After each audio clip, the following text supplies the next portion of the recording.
Namaste, and welcome back to Waking Up with Mindful Serenity.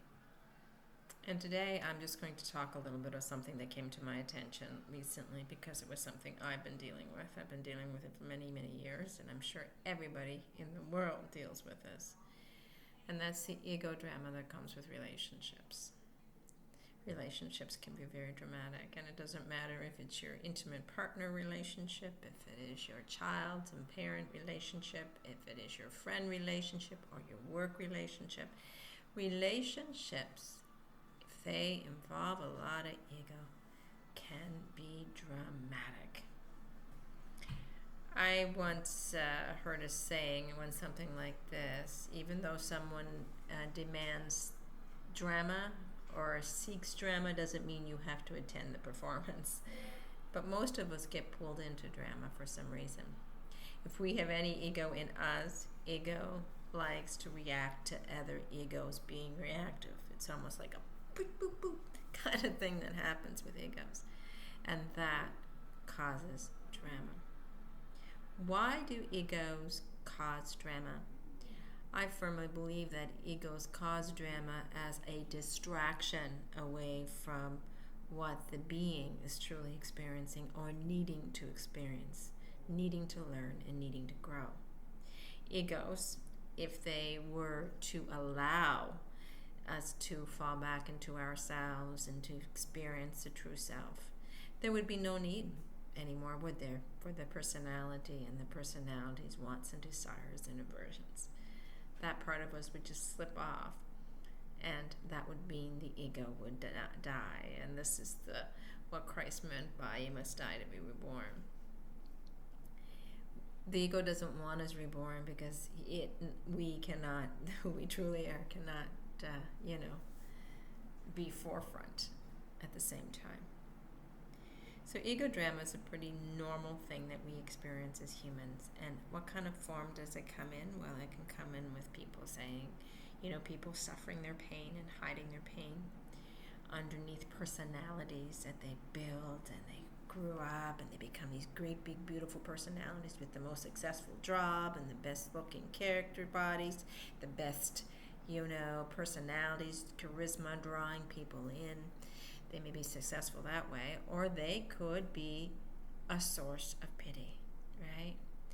When ego feeds off the attention of other egos, so we do need that back and forth between other egos in order to build our own personality. We need to validate who we are.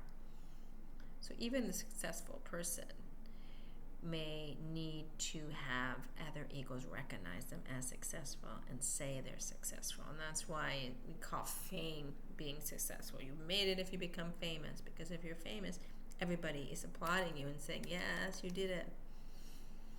And a pitiful ego needs to know that it has pity, that it is a victim, and that can become a very big part of a person's personality. Hiding their pain, hiding the trauma, hiding the shame. Egos are redemptive, and I also always mention about shamer ego versus redeemer ego. I do believe that shamer ego is inherent in most of us. Not inherent, it's something that we developed along the way. A sense of unworthiness, a sense of not being enough when we compare ourselves to other egos. And ego can also be redemptive. It doesn't like shame, so it tries to pull whatever we are away from shame by creating this persona of being more than what we are, comparing ourselves to others and becoming more successful, more beautiful, more rich, more popular, more loved. And that keeps us in a drama cycle. Because in order to keep that personality going, we are playing a role that's constantly changing costumes, constantly changing scenes. Curtains are opening, curtains are closing, and we just got to keep up with whatever this persona needs at the time. What does it need? It needs to avoid the pain of what is real, what we've stuffed and stored in the form of samskaras inside us. That's why this drama goes on. It's a distraction away from what really is calling and crying to be addressed, and that is that pain that's creating a blockage over who we truly are. We've done this all our lives by creating this persona, whether it be the persona of the most, successful person in the world or the persona of the most pitiful person in the world. We're going in either direction trying to create this personality so that we do not have to experience the pain of what is inside. As long as we're focusing on the drama of the personality, I don't have to focus on pain. I think of Eckhart Tolle's pain body example, and he refers to the pain body as a personality that is and was built on pain, which I think most personalities are to some degree. And that pain becomes very reactive and very either self-destructive or other-destructive in an attempt to gain its strength. And pain bodies are probably in all of us to some degree. But in something called a personality disorder, which is a DSM-5 definition, and I don't want to go too much into it. There's several different types of personality disorders, and I like the term personality disorders because I think the personality is a disorder. In a sense, it keeps us from being who we really are. But by focusing on our personalities and seeing our personalities who we are, as who we are, we can then say, well, how healthy is that personality? No personality is healthy, but when a personality judges another personality, how healthy is that personality? Does it have esteem? In Maslow's, second last rung, is it, recognizing by others? Is it recognized by itself? Does it have a sense of worth? Or how dysfunctional is that personality? Is it maintaining its own needs? Is it destroying and taking away the needs of other people? Or is it just doing what personalities do? It's hard to say, right? But a personality disorder is a dysfunctional personality, even though all personalities are dysfunctional, keeping us from who we really are. A personality that is unable to keep the body and mind of the individual that it calls itself healthy, or that is causing drama for other beings around it, then we call that a personality disorder sometimes. So some personality disorders are based on pain bodies mostly, but they may be so egotistical in the sense that they're always seeking outside in order to stuff this pain. So you've got the pain. I look at it this way. There was a trauma that usually starts a personality disorder. And a lot of that trauma results in pain. Or shame, sorry. So shame is like loving the dark. So it's like a mole that will slither down away from the light and grow underneath the dark, in the dark corner. So it kind of goes underneath the trauma. So you have shame here, you have trauma here. And then you have the redemptive personality on top of that.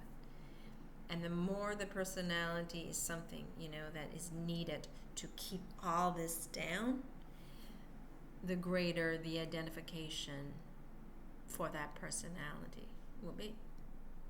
So I know someone who I, diagnosed myself, and I can't diagnose, but she showed the signs, someone I love dearly, who has a narcissistic personality disorder, very, very focused on me.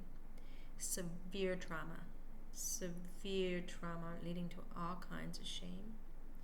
Shame is under the trauma. The trauma is here. Shame doesn't want to go anywhere near that. It's trauma, shame here. So sometimes the shame will leak out, but not very much. Trauma's here. The personality this person developed is like 4 feet of concrete, 400 feet of concrete over her trauma. So that it's almost like separated, can't even go there. There's so much barrier between herself and the trauma that she experienced, let alone the shame. And so this personality was built on becoming the most beautiful person in the room, which she became. The most intelligent person in the room, which she became. The most charismatic and popular person in the room, which she became. The most successful person in the room, which she became. All these things she built up and worked hard to build them up because they were distractions from what lay underneath that concrete barrier of personality she was developing. She became her personality. And because the shame will sometimes seep up, the pain of trauma seeps up one way or the other constantly. What we do when most of us are shame-based or trauma-based, and a great portion of us are, we have this need to stuff it down in a way, and we need to numb from it and avoid it. And what do we do to numb? People do different things to numb. But many people, like her, choose substances to numb with so that they do not have to experience that shame especially, and then the trauma. But the trauma is the big thing that they don't want to touch, because that will lead to having to face the shame underneath it, that is now underneath it. She became an addict, and a very severe addict. But because of her intelligence, she was able to hide it for many, many years. Her personality disorder led her to have this need to manipulate the exterior situation of her life in the perfect way so that she was not disturbed inside. She had to pit people against each other. If she thought someone was starting to recognize her trauma, recognize that her personality was just that, a personality, not who she was, she would push them away in one way or another. She would pit someone against her and say she's a terrible person, don't believe anything she has to say, or whatever, to protect it. All in the protective personality mode, right? Her personality became a protective thing, all about saving her from her pain. And we see that a lot in human drama. The people that are instigating the drama are the ones who tend to have these personality disorders, because they need drama. They need that chaos going on out here to deflect from what's going on in here. And they will manipulate, is a word that, it's used cautiously now when we talk about personality disorders, but it's all about having that need to create a safe environment around that doesn't disturb the inside, that doesn't break down their personality, their protective personality, because that is who they think they are now, and who doesn't allow that, whatever's underneath this concrete personality, to come up, because they cannot handle that. It's been stuffed and stored, and talking severe trauma in this individual I'm referring to. So you get pitted against, people get, she'll manipulate people, she will grab things, she will, anything to stop the pain. And don't dare, when someone's in the height of an addiction, mention to this person with a personality disorder like hers that it's the addiction causing the majority of the physical complaints she's experiencing. It's the addiction that is causing her life to be the way it is. It is her that is causing her life to be the way it is. Whoa, that does not go over very well in these personality disorders, because they see themselves as victim to everybody. They cannot take accountability. Taking accountability means that they have to get underneath this concrete layer and deal with the trauma. They have to get underneath the trauma to deal with the shame, and that's just too painful for them.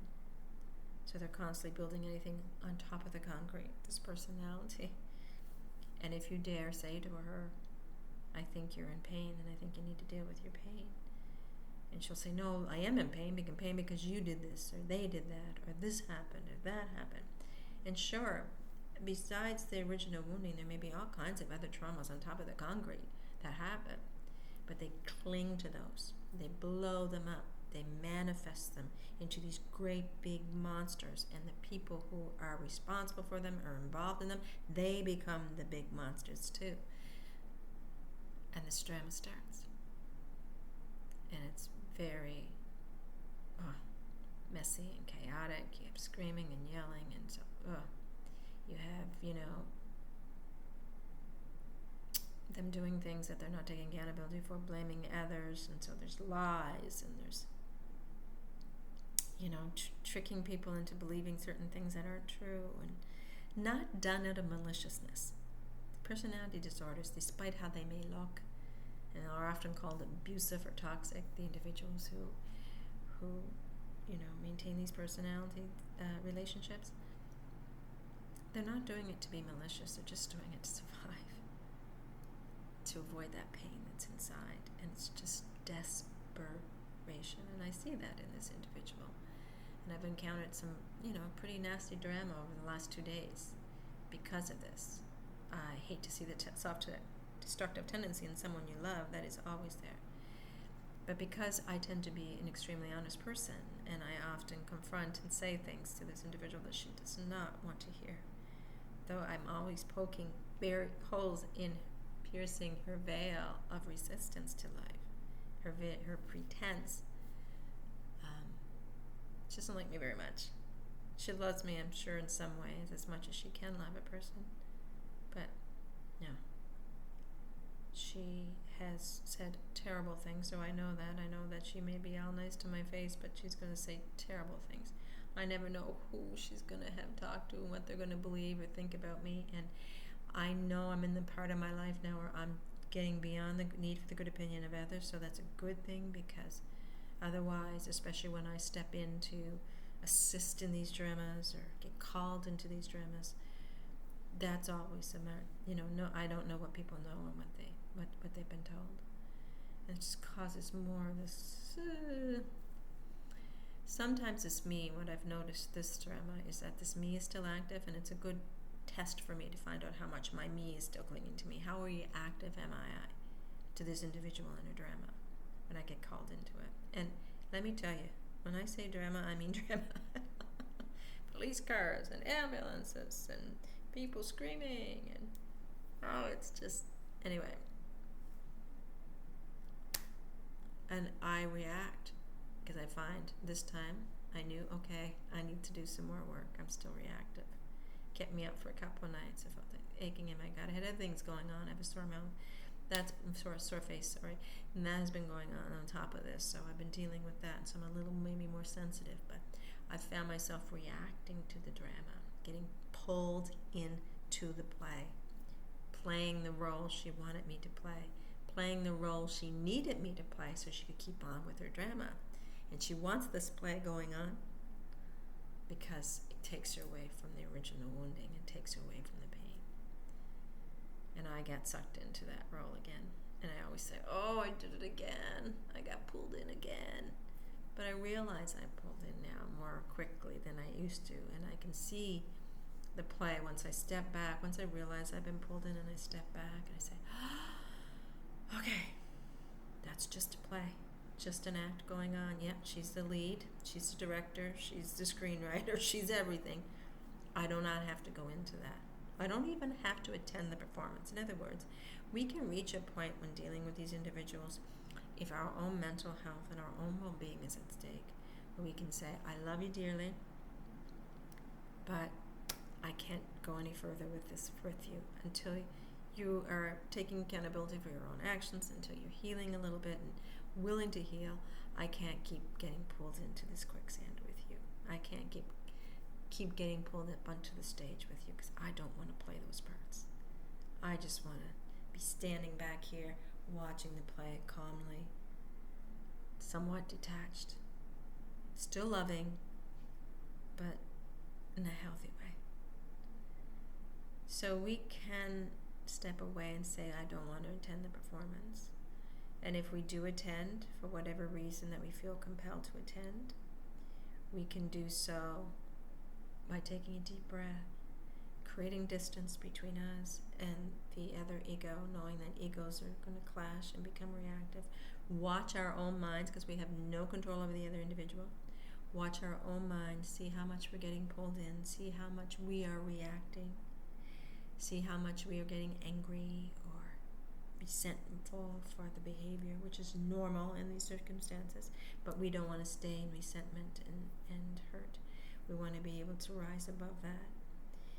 And so we just watch ourselves. So these dramas that come with these type of egos can be very, very beneficial to our learning. If we're at that point where we're ready to learn from them, we're at that point where we can start to identify that we've been pulled in again and pull ourselves back. They can be. And we can remember at those times that there is a beautiful soul in us, even though they may instigate all types of guilt and shame in us, which happens in my case. And haven't done enough, wasn't there enough, wasn't supportive. And I look back at all the things I've done over and beyond But in everybody else's eyes, I haven't done enough because she's perpetuated that story. That the people she loves, that love her, haven't done enough for her and were very unsupportive and cruel and judgmental. When in all reality, she just wasn't ready to own her behavior and instead was projecting her own shame and her own whatever self-loathing out on others. Regardless, we can all learn to step back away from drama, recognize the beautiful soul in the individual, beneath the costume, beneath the role they're playing, beneath the words they're shouting, and recognize it in ourselves. So instead of having an ego-to-ego reactivity, we can have a soul-to-soul communication and relationship. It really doesn't matter what the ego or personality has to say or do. It's the soul-to-soul stuff that really matters. Anyway, that's my say today. Thank you so much for joining me. Have a wonderful day. Namaste.